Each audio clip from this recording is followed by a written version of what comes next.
ராவண பார்வையாளர்கள், தமிழ் உறவுகள் மற்றும் ராவண நல விரும்பிகளுக்கு வணக்கம். பத்திரிகையாளர், எழுத்தாளர் ஜெயகாந்தன் அவர்களோடு நீண்ட நெடிய காலம், ஒரு 30 ஆண்டு காலம் உதவியாளராக, பத்திரிகையாளராக, எழுத்தாளராக, அவருக்கு நேர்முக உதவி, எழுத்து வேலைகள், இப்படி பல்வேறு தளங்களில் இருந்துட்டு இருந்தவர். தொடர்ந்து அவரை நம்ம சந்திச்சுட்டு இருக்கிறோம், பேசிட்டு இருக்கிறோம். ஐயா எழில்முத்து அவர்களை சந்திக்கிறோம். வணக்கம். வணக்கம் ஐயா. அதை கடந்த ஒரு பேட்டி கொடுத்துருந்தீங்க, அதுக்கு நல்ல ஒரு இது இருந்தது மக்கள்கிட்ட. அதாவது எம்ஜிஆர் கொடுத்த நிச்சயம் ஒரு பணம். எம்ஜிஆர் கடைசி காலகட்டத்தில் எல்லாருக்கும் ஒரு 20 லட்சம், 10 லட்சம், 15 லட்சம், இப்படி எல்லாருக்கும் கொடுத்து அனுப்பிச்சிட்டு இருந்தார். அப்படி கொடுத்து அனுப்பி அந்த பணத்தை ஜெயகாந்தன் எட்டி வச்சு எனக்கு பணமே வேணாம் அப்படின்னு நினச்சது ஒரு வியப்பான தகவலாக இருக்குது. இப்போ இன்றைக்கி பெரியாரும் ஜெயகாந்தனும் அப்படின்ற இந்த தலைப்பில் நம்ம பேசுவோம். அந்த காலகட்டத்தில் இவர் தேசிய இதில் இருக்கிறாரு, பெரியார் இங்கே திராவிடன்றதில் இருக்குது. இந்த ரெண்டுக்குமான முரண்கள் என்ன இருந்தது, எப்படி இருந்தது, என்ன மாதிரியான அந்த கால? முதல்ல அவருடைய பால்ய காலத்தை பற்றி யோசிக்கணும். அவருடைய தாத்தா பெரியார், ஜெயகாந்தன் தாத்தா. அப்பாவுடைய அவர் பேர் தான் முருகேசன். அவருடைய பேர் தான் ஜெயகாந்தனுக்கு முருகேசன் சொல்லிட்டு கூப்பிட்டாங்க. அவர் ஊர் கடலூர் மஞ்சக்குப்பம். மஞ்சக்குப்பத்தில் அவங்க தாத்தா ஒரு செல்வந்தமான குடும்பம், பெரியாரிஸ்ட். அவரு பெரியாருடைய ஃபாலோவர், அவரு நாத்திகவாதி. இப்படி பல தலங்கள்ல பெரியார் கடலூர்ல கூப்பிடுறதா அவர் தான் கூப்பிட்டுன்னு வருவாரு. அது மாதிரி அவங்க உறவு. அதாவது பெரியாரை கடலூருக்கு அழைச்சிட்டு இவங்க தாத்தா தான் அழைச்சிட்டு வருவார். முருகேசன் பிள்ளை அவர் தான் அழைச்சிட்டு வருவாரு. மஞ்சக்குப்பத்தில் இவர் வாழ்ந்தது, இவரும் இவருடைய சாரங்கபாணின்னு சொல்லிட்டு நண்பர். அவங்க தான் பால்யகால ஸ்நேகிதர்கள். அவங்க 2 பேரும் அந்த பால்யகால அவங்க 2 பேரும் தான் அப்போ 2ஆம் உலக யுத்தம் நடக்கும்போது உலக நிலவரங்கள்லாம் அந்த சாரங்கபாணியும் இந்த முருகேசன் தான் 2 பேரும் மரத்து மேலே ஏறி உக்காந்துக்கின்னு எந்த குண்டு போடுறானுங்க, எங்கே அமெரிக்கா குண்டு போடுது, எங்கே ஹிட்லர் ஜப்பானில் குண்டு போடுறானா, இது மாதிரி எல்லாம் பேசின்னு இருப்பாங்க. அப்போ சாரங்கபாணி ஹிட்லர் பக்கம், இவர் முருகேசன் முருகேசன்கிற ஜெயகாந்தன்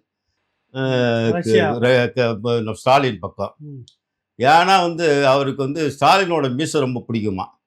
அதனால அவங்க ஏன் ஹிட்லர் பிடிக்காதுன்னா, அவங்க அப்பாவும் ஜெயகாந்தோட அப்பாவும் ஹிட்லர் மீசை தான் வச்சிருப்பாராம். அதனால அவருக்கு பிடிக்காதுன்னு சொல்லுவார் அவர். அது மாதிரி காலகட்டத்தில் இப்போ ஒரு தடவை பெரியார் கடலூர் வராரு. அவங்க தாத்தா தான் கூப்பிட்டு வராங்க. அப்போ சாரங்கபாணி என்ற இருக்காரு, அவர் ரொம்ப பெரியார் கடவுள் மறுப்பு கொள்கைலாம் ரொம்ப பேசுவோம். அந்த வயசுலேயே 11-12 வயசுலேயே கடவுள் மறுப்பை கொள்கைலாம் நிறுத்துவாங்க. அப்போ பெரியார்கிட்ட இந்த முருகேசனையும் சாரங்கபாணியும் கொண்டு போய் நிறுத்துறாங்க. சாரங்கபாணி யாருன்னு கேட்டால் இன்றைய விடுதலை பத்திரிகை ஆசிரியர் வீரமணி, அவர் தான் சாரங்கபாணி. பால்ய காலத்துல 2 பேரும் பால்யகால நண்பர்கள். முருகேசனும் சாரங்கபாணியும் நண்பர்கள். அந்த சாரங்கபாணி தான் இன்னைக்கு வீரமணி. முருகேசன் என்பவர் தான் ஜெயகாந்தன். அந்த முருகேசன் தான் ஜெயகாந்தன். சரிங்க. அப்போ பெரியார்கிட்ட 2 பேரையும் கொண்டு போய் நிறுத்துறாரு அவங்க தாத்தா. சாரங்கபாணியும் முருகேசனையும் கொண்டு போய் நிறுத்துறாரு. அப்போ கேட்குறாப்ப, என்னோட யார் வராங்க அப்படின்னு சொல்லிட்டு கேட்குறாப்புல. அப்புறம் என் கூட வரவன் நான் சொல்றதெல்லாம் கேட்கணும் அப்படின்ட்டு பெரியார் சொல்றாரு. நான் கேட்குறேன் ஐயா அப்படின்னு சொல்லிட்டு சாரங்கபாணி அவரோட வீரமணி சொல்றாரு. அவர் எட்டுன்னு போயிடுறாரு. அதெல்லாம் பெரியாரோட முருகேசன் அந்த சாரங்கபாணி பெரியாரோட கூட போனது பின்னால் வீரமணி ஆனது. இவரு நான் கேட்க மாட்டேன், நான் சொல்றேன்ல கேட்டு நான் யார் சொல்றது கேட்க மாட்டேன் அப்படின்றாரு ஜெயகாந்தன். சரியா அப்படி விட்ட போது, ஏன்னா இவருடைய பின் ஒரு பக்கம் அவங்க தாத்தா நாத்திகராக இருந்தாலும் அவருடைய மாமாக்கள், அத்தைமார்கள் இவங்கெல்லாம் காங்கிரஸ் இயக்கத்திலையும் கம்யூனிஸ்ட் இயக்கத்திலையும் வளர்ந்தவங்க. பெரியார் அந்த காலத்துல இந்த சாரங்கபாணி பெரியாரை பற்றி இந்த கடவுள் மறுப்பை பற்றிலாம் முழக்கம் பண்ணிட்டு பெரியார் வாழ்க அப்படின்னு சொல்லிட்டு கோஷம் போட்டு வச்சுன்னு கோஷம் போட்டுன்னு போல அதுக்கு எதிர்கோஷம் இவர் வீட்டுக்குள்ளேருந்து சாரங்கபாணி ஓடிக அப்படின்னு வரான். அது மாதிரி 2 பேர்களும் சின்ன வயசுக்குள்ளே ஒரு போட்டா போட்டி வீரமணிக்கும் ஜெயகாந்தனுக்கும் அந்த வயசுலயே. இவர் என்ன சொல்லுவாரு, இவர் ஜெயகாந்தன் பேர் முருகேசன், சாரங்கபாணின்றது வீரமணி. இவர் என்ன சொல்லுவாரு, சாரங்கபாணி ஒழுகின்னு வரான். ஏன்னா கடவுள் ஒழுக, கடவுள் நம்புற முட்டாள், கடவுள் அயோக்கியம், அப்படி இப்படின்னு சொல்லிட்டு அவர் அதுக்கு எதிராக இவர் குரல் கொடுத்து பேசுவார். இவர் 2 பேரும் நல்லா இருந்திருக்கு இந்த கதை, அருமையான கதையா இருக்கு. அது மாதிரி தான் மல்லு கட்டின்னு அவங்க வாழ்ந்தவங்க. ஆனாலும் வந்து பின்னால் கூட வீரமணி ஜெயகாந்தன் டெலிஃபோனில் பேசிக்கும்போது என்ன சாரங்கமணி சௌக்கியமா அப்படின்னு கேட்பார் இவர். முருகா சௌக்கியம் தான் அப்படின்னு வீரமணி. அது மாதிரி இன்னும் அவங்களுடைய அந்த பழைய அந்த பால்யகால நட்பு வந்து இன்னிய வரைக்கும் தொடருது. கடைசி வரைக்கும் இருந்து பின்னால் விட அவர் டாக்குமெண்ட்ரிலாம் ஜெயகாந்தன் டாக்குமெண்ட்ரி எடுக்க சொல்ல வீரமணி அவரும் போய் அந்த கடவுரில் மஞ்சக்குப்பத்தில் வாழ்ந்த பகுதியெல்லாம் சுற்றி பார்த்து வந்து அவங்களோட டாக்குமெண்ட்ரிலாம் எடுத்திருக்காங்க. அது மாதிரி அவர் பின்னால் பெரியார் வந்து இவர் அதுக்கப்புறம் இவர் கம்யூனிஸ்ட் இயக்கத்தில் சேர்ந்தார். கம்யூனிஸ்ட் இயக்கத்தில் வளர்றாரு. அங்கங்கே பெரியாரோட ஸ்பீச் எல்லாம் வந்து நிறைய இருக்கும். அப்போ வந்து கம்யூனிஸ்ட் இயக்கத்திலிருந்து பெரியார் எதிர்ப்பு, திராவிட கழகத்து கடுமையாக ஜீவானந்தம், பாலதண்டாயுதே, எஸ் ராமகிருஷ்ணன் இவங்கெல்லாம் வந்து பெரியார் எதிர்ப்போம் இதெல்லாம் ரொம்ப இருந்தாங்க. பின்னால் திராவிட கழக பெரியார்கிட்ட அண்ணாதுரைலாம் பிரிஞ்ச பிறகு கூட 2 பேரும் அப்போ கூட திமுக வந்து திராவிட கழகத்தையும் வந்து கம்யூனிஸ்ட் கட்சியில் ஏற்றுக்கொள்ளவில்லை, திமுகவையும் அவங்க ஏற்றுக்கல. அப்போ கம்யூனிஸ்ட் கட்சி அப்போ வந்து பெரியார்லாம் கண்ணீர் துளிகள்னு சொல்லிட்டு இவங்கெல்லாம் கண்ணீர் துளி திமுகவை திட்டுவாரு. அது மாதிரி 2 பேருக்குள்ள முரண்கள் இருந்தாலும் பின்னால ஒரு மாதிரி அது அவங்க வந்து ஒரு மாதிரி சேர்ந்தாங்கன்றது ஒரு நம்ம வரலாறு. பெரியார் திமுக ஒன்னா சேர்ந்தாங்க அப்படின்றது ஒரு வரலாறு இருக்கு. அது மாதிரிதான் 1959 ஒரு எழுத்தாளர் மாநாடு நடக்குது திருச்சியில. அப்ப டிவி நாராயணசாமி பிள்ளைன்றது அதுக்கு தலைமை தாங்குறாரு. பெரிய எழுத்தாளர் வந்து பெரியார் கலந்துக்கிறாரு. பெரியார் கலந்து போது டிவி நாராயணசாமி பிள்ளை சொல்ற ஜெயகாந்தன் கிட்ட நீ வந்து ஏதாவது அப்போ கொஞ்சம் ரொம்ப இதுவாக பேசுவார்ல ஜெயகாந்தன், கொஞ்சம் பார்த்து பேசுங்க ஐயா கிட்ட, அதெல்லாம் நம்ம நாங்கள் ஜிகா ஆளுங்கெல்லாம் வந்திருக்காங்க அப்படின்னு யார் சொல்றாங்க? நாராயணசாமி தலைமை வைக்கிற நாராயணசாமி சொல்றாரு. அந்த மாநாட்டை துவக்கி வைக்கிறது பெரியார், எழுத்தாளர் மாநாட்டை துவக்கி வைக்கிறது பெரியார். ஜெயகாந்தன் கிட்ட சொல்றாங்க பார்த்து பேசுங்க அப்படின்ட்டு. முன்னால வந்து மாநாட்டை துவக்கி வச்சு பெரியார் பேசிடுறாரு. வழக்கம் போல கடவுள் நம்புறவங்க முட்டாளு, இந்த எழுத்தாளர்லாம் என்ன இந்த காட்டு மிராண்டிகள், அது வழக்கம் மாதிரி அவர் போட்டு மகாபாரத்தையும் ராமாயணத்தையும் வந்து கேவலமான ஒரு கதையை வந்து இந்த எழுத்தாளர்லாம் இன்னும் தூக்கி பிடிச்சின்னு கொண்டாடுறாங்க, அதெல்லாம் எரிக்க வேண்டிய பணியில எழுத்தாளர்லாம் செய்யணும் அப்படி இப்படின்னு சொல்லிட்டு அவர் வழக்கமான பேசிடுறாரு. அதுக்கப்புறம் அடுத்தது ஜெயகாந்தனுக்கு பேசுறதுக்கு முன்னாலே அந்த நாராயணசாமி சொல்ல கொஞ்சம் பார்த்து பேசுங்க அப்படின்றார். இவர் எழுந்ததும் இந்த கூட்டத்துக்கு தலைமை வைக்கும் டிவி நாராயணசாமி பிள்ளை அவர்களே, மாநாட்டை துவக்கி வைக்கும் ஈவேரா ராமசாமி நாயக்கர் அவர்களே அப்படின்னு தான் ஆரம்பிக்கிறார். சரியா ஆரம்பிச்சுட்டு அவர் வந்து இது மாதிரி வந்து கடவுளை நம்புறவர் முட்டாளு, காட்டு மிராண்டியல் அப்படின்று பேசுறாரு. ஒரு எழுத்தாளன்ற முறையில வந்து எனக்கு இதில் உடன்பாடு கிடையாது. எனக்கு நானும் கடவுளை நம்புகிறவன், நான் வந்து கடவுளை நம்புகிறவன், வடமொழி சமஸ்கிருதத்தை விரும்புகிறவன். நான் இன்னைக்கு வந்து தமிழும் எந்தையும் தாயும் மகிழ்ந்து குலாவி இருப்போ போல் 2 மகிழ்ந்து குலாவி பிறந்தது இந்நாடுன்ற மாதிரி சமஸ்கிருதமும் தமிழும் மகிழ்ந்து குலாவி பெற்றது தான் வந்து மொழிகள், பிற மொழிகள்லாம். அதெல்லாம் ஒரு வந்து இவரெல்லாம் பழித்துலாம் பேசுறது எனக்கு உடன்பாடு இல்லை. அந்த காலத்தில் சமஸ்கிருதம் உருவாக்குறதே வந்து திங்கமுகன் சொல்லிட்டு ஒரு தமிழன் தான் வந்து சமஸ்கிருதத்துக்கு இலக்கணம் வகுத்துவன். அவன் தான் வந்து தமிழுக்கு இலக்கணம் வகுத்துவன். அப்புறம் ஆதிசங்கரரை வந்து தமிழன் தான். இந்த பிராமணர்கள் எதிர்ப்புலாம் வந்து இதெல்லாம் வந்து பிராமணர்கள் நம்மோட எல்லாம் இருக்கு. தமிழ்நாட்டில் இருக்க தமிழ்நாட்டு பிராமணன், தெலுங்குல இருக்க தெலுங்கு பிராமணன், வங்காளத்தில் இருக்க வங்காள பிராமணன் அப்படின்னு தான் வந்து நம்ம பிராமணனை பார்க்குறத. பிராமணன் வந்து நம்ம விட்டு பிரித்து பார்க்க முடியாது. அவர்கள் நம்மோட நம்ம தமிழ் சமூகத்தை சேர்ந்தவங்க தான் அவங்க வந்து சமஸ்கிருதத்தில் புலமை பெற்றிருக்கார்கள். அதனால் வேதங்கள் உபநிடதங்கள்லாம் படிச்சிருக்காங்க அவங்க. அதனால அவங்க மேலோங்கி நிற்கிறாங்க. பின்னால வந்து இந்த வெள்ளைக்காரன் பண்ண காலம் தான் இந்த சூழ்ச்சி முயற்சி, பிராமண இந்து அப்படின்னு சொல்லிட்டு பண்ணது வந்து வெள்ளைக்காரன் தான் பண்ணா. அதுக்கு ஆட்பட்ட நீங்க அதுக்கு நீங்க ஆட்பட்டு போயிட்டீங்க. வெள்ளைக்காரனுக்கு பெரியார் ஆட்பட்டு போயிட்டு நீ வெள்ளைக்காரனுக்கு அடிமை சேவம் புரிஞ்சுங்க. அதனால தான் அவன் வந்து சுதந்திரம் அடையும் போது நீங்க சுதந்திரம் இந்தியாவுக்கு வேணான்னு சொன்னீங்க. அதாவது நம்ம எல்லாம் ஒரே பக்கம். அந்த பக்கத்தில் விவேகானந்தர் வந்து சொல்லியிருக்காரு, இந்தியாவில் வாழும் இஸ்லாமியர்களானாலும் சரி, முஸ்லிம்களானாலும் சரி, கிறிஸ்தவர்களானாலும் சரி, பிராமணர்களானாலும் சரி, எல்லாம் இந்தியாவில் வாழ்கிற அனைத்து மக்களும் இந்துக்கள் தான், இந்தியர்கள் தான். இது வந்து நீங்கள் அவங்களை பிரித்தாளும் முயற்சி வந்து பண்ணுறது ஒருத்தருக்கு ஒருத்தர் பகைமை உருவாக்கும். அந்த வேலையை நீங்கள் செய்யாதீங்க, செய்வது எனக்கு உடன்பாடு இல்லை அப்படின்னு சொல்லிட்டு காராசாரமாக பிராமணருடைய சப்போர்ட்டு, பிராமணர்கள் என்னென்ன தமிழுக்காக செஞ்சுருக்காங்க, மூவி சாமிநாதர் பண்ணது என்ன, அந்த காலத்து சங்கராச்சாரியத்தை தமிழுக்கு என்ன, சைவ கோயில்கள் இன்னைக்கு கோயில்கள்லாம் சைவம் வைணவம் இன்னைக்குள்ளே தழைத்த யார் யார் காரணம், ராமானுஜர் எப்படி வந்து தாழ்த்தப்பட்ட மக்களை வந்து கோயிலுக்கு இட்டுன்னு போனார், எப்படி மக்கள்லாம் ஒன்றாக இருக்கணும், ஒன்றாக வாழணும் அப்படின்னு சொல்லிட்டு எல்லாம் சொல்லி கொடுத்தவர். நீங்கள் வந்து உங்களை பிரித்தாளும் முயற்சியில் நீங்களும் அதை வந்து பயன்படுறது அது வந்து சரியா இல்லை அப்படின்னு சொல்லிட்டு ரொம்ப கடுமையாக எல்லாம் பேசுகிறாரு. பேசின பிறகு எல்லாம் ஒரு கூட்டத்தில் அவர் பேசும்போது ஒரு சத்தங்கள் சத்தங்கள்லாம் வருது.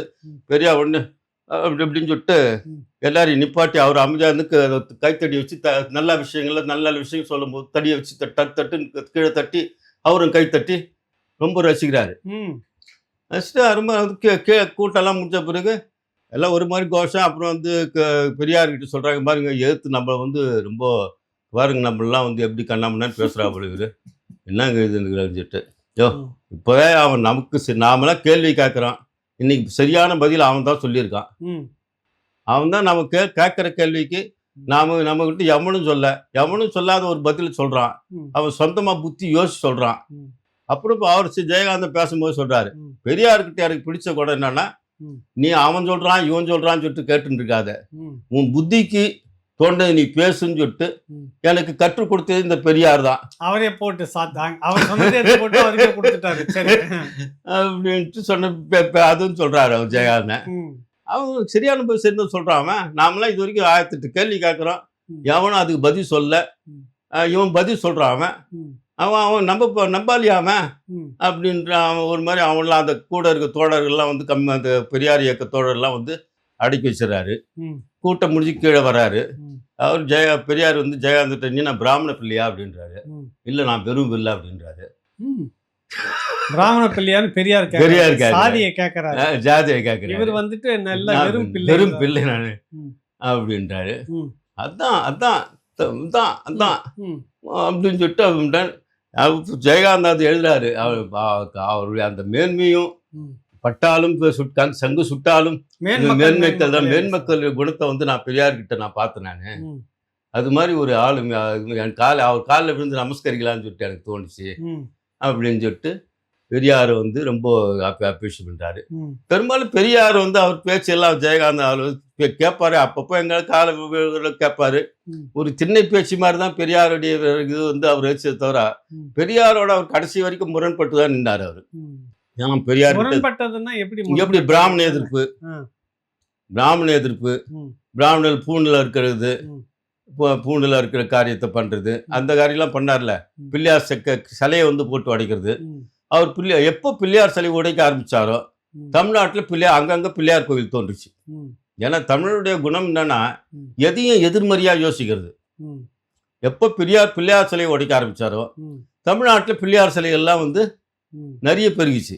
நீங்க யோசிச்சு பார்த்தா அதுக்கு நம்ம இந்தியாவுடைய கால வளர்ச்சி யோசிச்சு பார்த்தா அது மாதிரி அவர் வந்து மதத்தை தமிழோட குணம் என்னன்னு எதையும் எதிர்த்து திருப்பி போட்டு பார்க்கறது. எப்படி இன்னைக்கு வந்து 60 ஆண்டு காலம் திமுக ஆட்சி பண்ண பிறகு வெறுத்து போய் ஜனங்க சந்திரி பண்ணாம வந்து விஜய்க்கு போட்டாங்களே ஓட்டு. அது மாதிரி ஜனங்களுடைய தமிழோட மனம்பாவம் என்னதுன்னா எதிராக வந்து எதையும் யோசிப்பானுங்க. பிராமண எதிர்ப்புனா பிராமண இது பண்ணுவாரு. பிராமணர்கள் நட்பு இருக்கும். அவங்க பிராமணர்கள் தான் வந்து ஆட்சி அதிகாரத்தில் உட்காந்தானுங்க. அவங்க கல்வியெல்லாம் வந்து அவங்களோட பின்னால் அரசு அதிகாரிகள் பின்னால தான் இவங்க சேவகம் பண்ணானுங்க. மற்ற இந்துக்கள்லாம் அவர்களுக்கு பிரிவுகளில் இருந்து இந்த பிராமணர் வந்து சில ஆதிக்கெல்லாம் அவங்க பண்ணாங்க. அவங்க மேலாதிக்கம், அவங்க அரசுல வந்து மேலாதிக்கத்தோட அவங்க மனோபாவெல்லாம் இருந்து, ஆனாலும் அவர்கள் நம்ம பாரதியோ ஓவிய சாமிநாதையர்லாம் இல்லாட்டினா தமிழ் வந்து எப்படி தெரிஞ்சிருக்கோம், தமிழோட இலக்கிய பெருமை எப்படி செஞ்சிருக்கோம். அவர்கள் இந்த பெரும்பாலும் அவர் வந்து இப்போ அவர் தான் வந்து இந்த மனோமணி சுந்தரம்பிள்ளை நீராறும் கடல் எடுத்த நிலமடைந்த கீழோடகும் சொல்லிட்டு நாட்டுக்கு இப்போ பண்றா தமிழ்தாய் வாழ்த்து. அப்பவே பெரியார்கிட்ட சொன்னார் ஜெயகாந்தன், பாரதியோட வாழ்க நிரந்தரம், வாழ்க தமிழ் மொழி, வாழியவே வானம் மலர்ந்தும் அனைத்து மலர்ந்த வன்மொழி வாழியவே, அதெல்லாங்க நீங்க தேசிய தமிழ்நாட்டு பண்ணா வச்சிருக்கணும். நீராறும் கடல் எடுத்து இது ஒழுகுறது மூக்கு நாக்குல ம். அப்படின்னு சொல்லிட்டு அவரே முறையிட்டாரு அது பெரியார்கிட்ட. ஜெயகாந்தன் ஜெயகாந்தன் பேசுறாரு அவரு. பேசினாரு. ஆ. ம். ஆனா அது நடக்கல. ம். காரணம் அவர் திராவிட நல் திருநாடும் ம். அந்த அப்படின்னு வார்த்தை உள்ள அந்த வந்துச்சு. வார்த்தை உள்ளதுனால அதனால அவர் இவங்க வச்சிருக்காரு. தமிழ் தாயை தூக்கி வச்சுன்னு ம். பண்ணாங்க. இப்ப அவரு ஜெயகாந்தன் சொன்ன பாட்டு பெரியார் அது பாரதியார் அது என்ன வரி அது? அதுக்கு வாழ்க நிரந்தரம், வாழ்க தமிழ் மொழி, வாழிய வாழியவே, ம். வானம் அளந்தும் அனைத்து மலர்ந்த வன்மொழி வாழியவே, ம். உலகமெல்லாம் இப்போ பரவும் செம்மொழி வாழியவே அப்படின்னு சொல்லிட்டு ஒரு 4 அடிச்சாங்க. வாழிய வாழிய வாழிய வாழியன்னு சொல்லிட்டு வரும். ம். பாரத தமிழ் மொழி வாழியவே. ம். அவர் வந்து தமிழ்நாடுன்னு சொல்லிட்டு நீங்க அவர் பாரதியார் வந்து தமிழ்நாடுன்னு சொல்லிட்டு அங்க எங்கேயும் திராவிடன்னு சொல்லிட்டு ஒரு சொல்ல வந்து அவர் பயன்படுத்தலையே. ம். நீங்க எப்படி அது திராவிடன்றத வந்து திராவிடம் தான் வந்து ஜாதிக்கு தமிழன் சொல்லிட்டு நீங்க எப்படி சொல்லலாம்? நீங்க ம். திராவிடன்றது அவர்கிட்ட பெரியார்கிட்ட ஒருத்தர் வந்து நேரடியா அவரு பேசி மோதி இருக்காரு. யாரு? ஜெயகாந்தன். ஜெயகாந்தன். என்னன்னு? திராவிடன்றது தமிழன் கிடையாது. ம். திராவிடம்ன்றது வந்து சுத்தி இருக்க தமிழ், தெலுங்கு, கன்னடம், மலையாளம் ஒரு இடத்தை குறித்து சேர்ந்த ஒரு சொல்றாரு. பகுதி தான் வந்து ம். திராவிடம் அது. ம். அதனால்தான் வந்து அது வந்து திராவிடன்ற சொல்லாடல் வந்து ம். வெள்ளைக்காரன் கண்டுபிடிச்சது. ம். இந்த யார் இந்த கால்டுவெல்ல கொண்டு வந்தாரு. கால்டுவெல் அவர் வந்து திராவிட மொழி ஒப்பு இலக்கணம் அல்லது தென்னிந்திய மொழி குடும்பங்கள்னு சொல்லிட்டு அவர் சொன்னார். ம். ம். ம். தென்னிந்திய மொழி குடும்பமும் திராவிடம் தான் சொல்லித்தாரு. தமிழன் சொல்லிட்டு நீங்க எப்படி அடையாளம் படுத்துறீங்க? ம். அதுக்கப்புறம் அவங்க தமிழன் சொல்லிட்டு அடையாளம் பெற்று வன்னியன் வேற, நாயக்கன் வேற, பிள்ளைமார் வேற, நாடா சாணா வேற அப்படின்னு சொல்லிட்டு நீங்க அடையாளப்படுத்துறீங்க. ஏன் இது பிரித்தாள் சூழ்ச்சி நீங்க இது பண்றீங்க ம். ம். அப்படின்னு சொல்லிட்டு அவர்கிட்ட மோதி இருக்காரு. இப்படி காதை வச்சுன்னு கேட்பாராம். ம். சொல்லு சொல்லு சொல்லு சொல்லு ம். அப்படின்ட்டு ம். இவன் சொல்றதெல்லாம் கேட்டுக்கிட்டு சரி சரி சரி சரி சரி சரி சரி சரி சரி அப்படின்னு வரான். அவள்தான் ம். ம். பெரியாருக்கு 2 அதுக்கப்புறம் ஒரு தடவை கூப்பிட்டு எல்லாம் பண்ணியிருக்காரு. ம். அப்போ இது மாதிரி தான் அவர் பெரியார் வந்து இது பண்ணியிருக்காரு. ம். பின்னாலே அவர் பெரியாருக்கு அப்புறம் அண்ணாதுரையுடைய திராவிட முன்னேற்ற கழகத்தை அவர் வந்து நிராகரிச்சாரு. ம். அப்புறம் திராவிட முன்னேற்ற கழகன்றது நீ தமிழர் முன்னேற்ற கழகமா அது? ம். தமிழர் முன்னே நீங்க தமிழர் முன்னேற்ற கழகம்லாம் வச்சிருக்கணும். ம். திராவிட முன்னேற்ற கழகன்றது உங்க தெலுங்கு, கன்னடம் எல்லாரையும் நீங்களே சேர்த்து அரவணைச்சிருக்கீங்கள. ம். அதுக்கப்புறம் நீங்க அப்புறம் இந்த விஷயத்துல ஜெயகாந்தனுடைய பார்வை எப்படி இருந்தது பெரியார் மேல? இப்படி வச்சுட்டு எல்லாரையும் சேர்த்து ஒரு திராவிடன்ற முலாம் பூசி உள்ள வச்சுட்டு இருக்கிற அது முலாம் பூசி பின்னால நீங்க அது வந்து கடைபிடிக்கிறீங்க. ம். பின்னால அண்ணா பின்னால வந்தவங்கலாம் வந்து ஒவ்வொருத்தரும் ஒரு ஜாதி தெலுங்கு, கர்நாடக தெலுங்குன்றாங்க. ம். ம். அப்புறம் எம்ஜிஆர் மலையாளின்றீங்க. ம். அப்போ இது தமிழன் சொல்லிட்டு சொல்லல. ம். எல்லாம் ஒண்ணா சேர்ந்துனா தமிழர்கள் தான் அவங்க. ம். நீங்க ஏன் பிரிச்சு பாக்குறீங்க? ம். அப்புறம் திராவிடத்தின் பேரால் வந்து நீங்க வந்து முற்படுத்தப்பட்டவர்கள், பிற்படுத்தப்பட்டவர்கள், தாழ்த்தப்பட்டவர்கள் ம். அப்படின்னு சொல்லிட்டு நீங்க பிரிச்சு பார்த்து ஒவ்வொருத்தருக்குரிய ஏன் பேதங்களை உருவாக்குறீங்க? ம். இது அவர்கிட்ட பேசியிருக்கிறாரா? பேசியிருக்காரு. பெரியார்கிட்ட பேசியிருக்காரு. ஜெயகாந்தன். ஜெயகாந்த் பேசியிருக்காரு. ம். ஒட்டுமொத்தமா தமிழன்னு பாருங்க. ஒட்டுமொத்தமா ஏன் தமிழ் பிரிச்சு பாருங்க. பார்க்கறீங்க? ஏன் பிரிச்சு பாக்குறீங்க? ம். தமிழ் என்று சொல்லடா, தலை நிமிர்ந்து நில்லடா. ம். இதுதான் நமக்கு சொல்லி கொடுக்குது தமிழ். ம். வேற எந்த தமிழ் இலக்கியத்திலே நீங்க வந்து இந்த திராவிடன்னு சொல்லிட்டு எந்த சொல்லு இருக்கு? யாரு சங்க இலக்கியத்துல இருக்கா? ம். பின்னால் வந்து ஆன்மீக இது பெரிய புராணம், சிலப்பதிகாரம் ம். எந்த இலக்கியத்திலாவது திராவிடம் என்று சொல்லாடுறது இருக்கா? ம். நீங்க வந்து நீங்க வெள்ளைக்காரனுக்கு நீங்க அடிமையா இருந்ததுனால ம். நீங்க திராவிடம் என்று சொல்லாட நீங்க பயன்படுத்துறீங்க. தமிழ் இப்படி இந்த மாதிரி பேசும்போது பெரியார் அவருடைய ரியாக்ஷன் எப்படி அதான் இருந்தது? பெரியார் வந்து அதை காதை இப்படி மடல் வச்சு பிசின்னு ம். சொல்லுங்க சொல்லுங்க சரி, சொல்லுங்க. பதில் சொல்லுங்க. பதிலே சொல்லலையா? ம். ம். ம். யோசிக்கலாம், ம். பார்க்கலாம். ம். அப்புறம் நீங்க கோயில்ல வந்து உங்க சிலைக்கு கீழே வந்து கடவுளை நம்புகிற முட்டாள், கடவுளை நம்புகிற அயோக்கியன், காட்டு மிராண்டி இதெல்லாம் வந்து ஏன் எழுதுறீங்க? ம். அதோட ஒன்றே குலம் ஒருவனே தேவன் என்று எழுதுங்க. ம். தீதும் நன்றும் பிறதர வாரான்னு சுட்டு எழுதுங்க. ம். யாதும் ஊரே யாவரும் கேள்வின்னு சுட்டு எழுதுங்க. ம். இது ஏன் இது மக்களை வந்து நீங்க துன்புறுத்துறீங்க இல்ல? இத சொல்றாரு ஜெயகாந்தன். சொல்றாரு. அவர்கிட்ட அவர்கிட்ட சொல்றாரு. பின்னால வந்து கர்நாடகிட்ட கலைஞர்கிட்டயும் அது ஒரு கோரிக்கை மனுவாக வைக்கிறார். எழுதி ஒரு லெட்டரை எழுதுறாரு கலைஞருக்கு. ம். இது மாதிரி அந்த இது வாசங்கள்லாம் எடுத்துட்டு ம். இப்படி வைக்க இப்படி வருங்க. தீதும் நன்றும் பெருதர வாரா, யாதும் ஒரே யாவரும் கேளீர், இட்டார் பெரியோர் இடாதா இகழத்தோர். இது மாதிரி வாசகங்களை நீங்க போறீங்க அதை எடுத்துட்டு அப்படின்னு சொல்லிட்டு அவர் பெரியார்கிட்டே சொல்றாரு. பின்னால வந்து அது விண்ணப்பாவே அவரு தமிழக அரசு வைக்கிறார். வேற என்ன மாதிரி பெரியாருக்கும் இவருக்கும் ஏதாவது மோதல் எதனா பேச்சு மோதல்லாம் இல்ல. பெரியார்கிட்ட ஒரு சிறப்பு அம்சம் என்னன்னா, அவர் வந்து மத்தவங்க சொல்றத காது கொடுத்து கேட்பாரு. அதே சமயம் நீ எதிர்த்து நீ நின்னா நீ போப்பா அப்படின்றாரு. அது மாதிரிதான் ஈவேக்கி சம்பத் வந்து பெரியார்கிட்ட இருந்து பிரிஞ்சது.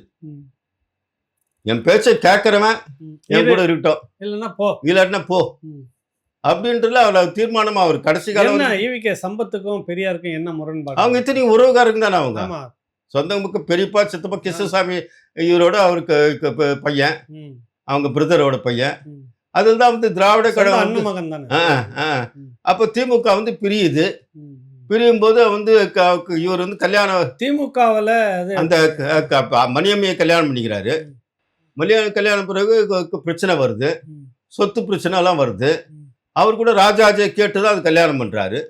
காரணம் வந்து அவர் வந்து சொத்துக்களை வந்து பாதுகாக்கணும், அதுக்கு வேற யாரும் கிடையாது, யாரும் நம்ப முடியல, சொந்தங்களையும் நம்ப முடியல, யாரும் நம்ம பேச்ச கேட்க மாட்டானுங்க, ஒழிச்சிருவானுங்க எல்லாத்தையும்.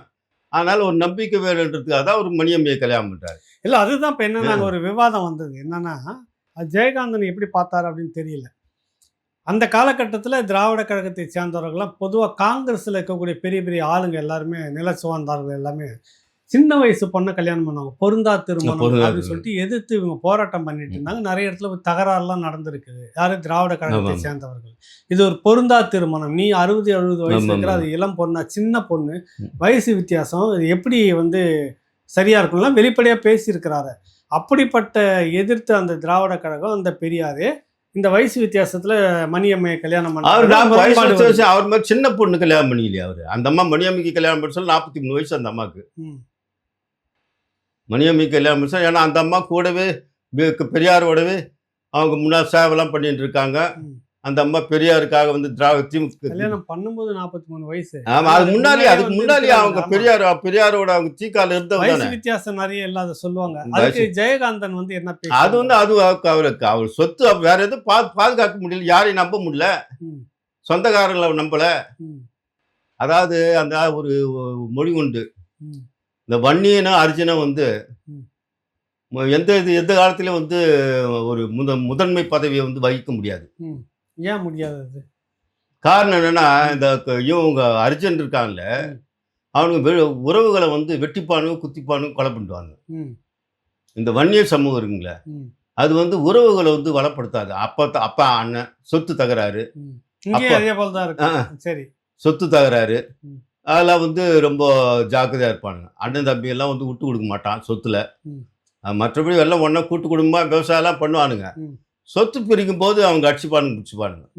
பெரும்பாலும் நீங்கள் வன்னிய சமூகத்தை வந்து சென்சஸ் எடுத்து பார்த்தா இன்னைக்கு ஏன் ராமதாஸுக்கும் அன்புமணிக்கு நடக்குது இது மாதிரி? அது புத்தி, அது அவங்களுடைய புத்தியே. அதான் பெரியாரு சொல்லுவார், நான் ஜாயதாண்டா இல்லைன்னா புத்தி இருக்குன்னு. அது மாதிரி புத்திகள் தான் வந்து இவங்களை வந்து அலக்கழிக்குது, இவங்களுக்கு உள்ள பிரிவுகள் உண்டாது. அது இல்லாமல் இவனுக்கு பிரித்தாலும் ஒரு சூழ்ச்சிக்கு வந்து இவங்களும் பலியானாங்க. திராவிட பெரியாரும் பலியானாரு. இது அயோத்தியாசர் பண்டிதர் என்ன சொல்றாரு அவரு, அங்கே எங்கள் அயோத்தியாசர் பண்டிதர் வந்து அர்ஜுன் ஆதி திராவிடர்களையும் வந்து எங்களையும் வந்து எங்கள் சென்சஸில் வந்து இந்துக்கள் இதில் சேராதுங்கிறாங்க, தமிழன்றில் சேருங்க. ஆனால் இது வந்து இவர் வந்து அதை வந்து இது பண்றாரு, அதெல்லாம் கூட பெரியாரு. அப்போ அவருக்கு இயல்பாகவே தன்னை பாதுகாத்துக் கொள்வதும் தன் சொத்துக்களை பாதுகாத்துக் கொள்றதா அவர் வந்து முனைந்தாரே தவிர தன் இனத்துக்காக எந்த வழிகாட்டும் இல்லை. பெரியாரு சொத்துக்கள்லாம் வந்து எதுவும் வழிகாட்டல. இன்னைய வரைக்கும் சொத்து அவர் இன்னைய வரைக்கும் இவ்வளவு வந்து இது பண்ணியிருக்காரு. அவருடைய புஸ்தகத்தை நாட்டணுமே ஆக்க கூட முடியலையா அவனால? 1 கோடி ரூபாய் கொடுத்தாங்க தீகா வீரமணி, நாட்டணுமே ஆக்கணும்ல. இன்னும் அதை வச்சுன்னு இவங்க முன்ன மேற்கொண்டு புத்தகங்களை போட்டு மற்ற யாரும் இந்த நம்ம இவர்லாம் பெரியவர் அவருக்காக பாட்டுட்டாரு. அவர்கிட்ட அவர் மேல கேஸ் எல்லாம் போட்டாங்க. புஸ்தகத்தை போடும்போது, பெரியார் புஸ்தகத்தை பெரியார் களஞ்சியம் போடும்போது அது மாதிரி இவங்க தன்னலம் சார்ந்துதான் இருக்காங்க தவிர பொது நலத்துக்காக வந்து சமூகத்தையும் டெவலப் பண்ணல, ம், மற்றவங்களையும் பண்ணல. ம், ஒரு காலத்துல சாணார்னு சொல்லிட்டு இருந்த மரமேறி குடும்பம் வந்து ம். இன்னைக்கு வந்து இல்லாத துறை கிடையாது. அவங்க ஆமா, முன்னேறி இருக்கிறாங்க. எல்லா துறையிலையும் ஜட்ஜா, ம், இன்ஸ்பெக்டர், காவல்துறையா, ம், வியாபாரமா. ம், இன்னைக்கு ஒரு காலத்துல வியாபாரம் பண்றவன் சைவ செட்டின்னுவாங்க, செட்டின்னுவாங்க. இன்னைக்கு அது வியாபாரத்தை அந்த இடத்த அவங்க புதுசா இல்ல. ம், ம். அப்போ வந்து அங்க தங்கள் உழைப்பு சமூகத்தை இருந்தது. அந்த உழைப்பு இருந்தது. அப்புறம் தம்ப சமூகத்தை வந்து மேம்படுத்துவது. ம், ஒருத்தனுக்கு இல்லைன்னா உடனே நீ ஒரு கடை வச்சு நடத்துறா ம், அப்படின்னு சொல்லிட்டு நாடார்கள் உதவி பண்ணுவாங்க. ம், ஒரு வீட்டுல ஏன்னா உன் வீட்டுக்கு போய் என்ன காசுன்னு சொல்லிட்டு ஒண்ணு கேட்டா அவங்க வீட்டுல அவங்க அம்மா கிட்ட பாட்டி இருந்தா பாட்டிட்டு கேட்டு கொடுப்பானுங்க. ம், அந்த அளவுக்கு தங்கள் உறவுகளை வந்து அவங்க பேண்டர்ல வந்து இதுவா இருக்காங்க. ம், உறவுகளை இவங்க வந்து தங்களுக்கு உறவுகளை வந்து மேம்படுத்துகிற ஒரு போக்கு வந்து ம், ரெண்டு சமூகத்துல இல்ல. ம், அதுதான் வந்து காங்கிரஸும் குளிர் காஞ்சாங்க, ம். திமுகவும் குளிர் காஞ்சாங்க. அவங்கள பிரித்தாண்டு வண்டியரையும் அர்ஜனையும் ஒவ்வொருத்தருக்கும் சேர்த்துக்கினாங்க. ம், சேர்த்து தங்களுக்கு கட்சிக்கு ஓட்டு அரசியலுக்கு தங்களை பயன்படுத்தினாங்க. ம். மற்ற சமூக முன்னேற்றத்துக்கு என்ன திமுகவோ இதுல பெரியாரோ திமுகவோ காங்கிரஸோ என்ன செஞ்சது, ம். என்ன பண்ணியிருக்காங்க? சரி, இந்த விஷயத்துல இதெல்லாம் எப்படி இது பண்ணாரு ஜெயகாந்தன்? அவரு வந்து இதெல்லாம் வந்து அவருக்கு சுட்டி காட்டினாரு. அவரு ம், ம். அவர் அடையாளப்படுத்தினார். பேசினாரு. அடையாள கூட்டத்துல பேசினாரு. ம், பின்னால வந்து பெரியாரோடையும் பேசினாரு, ம், மற்ற கலைஞரோடையும் பேசினாரு. ம், எம்ஜிஆரோடு தான் ஒரு சுமூகமான நட்புகளை தவிர கலைஞர்கிட்ட இதெல்லாம் முறையிட்டு இருக்காரு. அவர் ம், ம், அந்த சமூகத்து முன்னேற்றத்துக்கு அந்த பிற்படுத்தப்பட்டு இல்லை, ம். பொருளாதார ரீதியா நீங்க மனுஷன்ல வந்து தேர்ந்தெடுங்க. கடைசியா வந்து பெரியார் அப்படின்னாக்கா ஜெயகாந்தனுடைய முடிவு என்னவா இருந்தது? பெரியார்ன்ற ஜெயகாந்தன் முடிவு வந்துட்டு உன் சிந்தைக்கு ம், உனக்கு சிந்தைக்கு என்னன்னு சொல்லுதோ அதை செய். ம், மற்ற பேசுறது கேட்காத. ம், உன் சிந்தைக்கு நீ என்ன செயல்பட்டு நீ ஆட்படுறியோ ம், நீ அது செய். ம், மற்றவங்க பேச்செல்லாம் கேட்டு நீ நடக்காத. ம். அதுதான் அவருக்கு பிடித்த கொட்டேஷன் ஜெயகாந்தனுங்க. ம், அடிக்கடி அதை அவர் குறிப்பிடுவார். ம், ம், ம். அவர் அடிக்கடி அது மாதிரி அவன் சொல்றான் இவன் சொல்றான்னு சொல்லிட்டு கேட்காதப்பா, நீ உன் சுய உன் புத்தியில சுயமா சிந்தித்து. நீ யோசித்து நீ வந்து செயல்படு. ம், நீ அப்போதான் உன்னுடைய வெற்றி உனக்கு கிடைக்கும் ம், ம், அப்படின்னு சொல்லிட்டு சொல்லுவாரு. ம், அதுக்கப்புறம் அவர் அதை ஃபாலோ பண்ணல. ம், ம். அது சொன்னவர் பெரியார் சொன்னவர் follow follow பண்ணல. பண்ணல. சரி. ஆனா அவர் எங்களுக்கு கற்றுக் கொடுத்துருக்காரு. ம். அப்படின்னு சொல்றாரு அவருக்கு பெரியார் வந்து அதுக்கு கட்டு அப்புறம் வந்து அவருக்கு என்ன பிடிச்சுன்னா சின்னவங்க பண்ண வந்துட்டு பெரியார் வந்து பார்க்க மாட்டார். ம், ம், எல்லாரையும் வாங்க போங்கன்னு தான் சொல்லுவாரு. ம், வாங்க உட்காருங்க. ம், மரியாதை. அவருக்கு வந்து பெரியவங்க சின்னன்று பார்க்கதான் மரியாதை. அதுதான் வந்து ஜெயகாந்த் தன்னுடைய இது கூட ஃபாலோவராக வச்சுக்கினாரு. ம், ம், அவர் பெரிய சபையில் வந்து எவ்வளோ பெரிய போலீஸ் ஆஃபீஸர் பெரிய பெரிய ஆட்கள் வந்தாலும் ம். ஒரு ரிக்ஷாக்காரன் உட்காந்தா கூட எழுந்துனா கூட உட்கார அப்படின்றார். ம், ஒரு பெரிய மினிஸ்டருக்கு யாருன்னா மந்திரிகள் எம்பிக்கள் சிதம்பரம் இவங்கெல்லாம் வருவான்ல, யாருன்னா ரிக்ஷாக்காரன் ஆட்டோ ஓட்டுற உட்காந்துருப்பாங்க அந்த சபையில். ம். அவன் சரி பெரியவரான்னு சொல்லிட்டு மற்ற எழுந்தது இடம் நீ உட்காரியா அவன் உட்கார்ட்டு அவர் கீழே அப்படின்றார். ம், ம், ம். கீழே உட்கா கூட்டம் அந்த சபை நிறைஞ்சுன்னா எவ்வளோ பெரிய ஆள் வந்தாலும் சரி அவன் கீழே உட்காந்தா அவர் பேசுறது கேட்கணும். அப்போ சரிசமமாக வந்து எல்லாரையும் பாவிக்கிறது. ம், அதெல்லாம் வந்து அவர் பெரியார்கிட்டங்கிறது அது சில வார்த்தைகள் பெரியார்கிட்ட இருந்து அவர் அதை வந்து ஃபாலோவாக இருந்தார். ம். அதே மாதிரி சமஸ்கிருதம் அவருக்கு கடைசி நாள் வரைக்கும் கடைசி நாள் வரைக்கும் சமஸ்கிருத ஆதரவாளர். ம். எல்லா மொழியும் வந்து இந்திய மொழிகள் தான், எல்லாரும் இந்தியர்கள் தான், ம். இதில் பேதம் பிரித்து பார்க்கக்கூடாது ம். என்பது ரொம்ப கராராக இருந்தார் ஜெயகாந்தன். நல்லது. இன்னைக்கு வந்து இந்த பெரியார் ஜெயகாந்தன் அவங்களுடைய இது எப்படி இருந்ததுன்றத பார்த்தோம். நான் தொடர்ந்து பேசுவோம் ஐயா. நன்றி.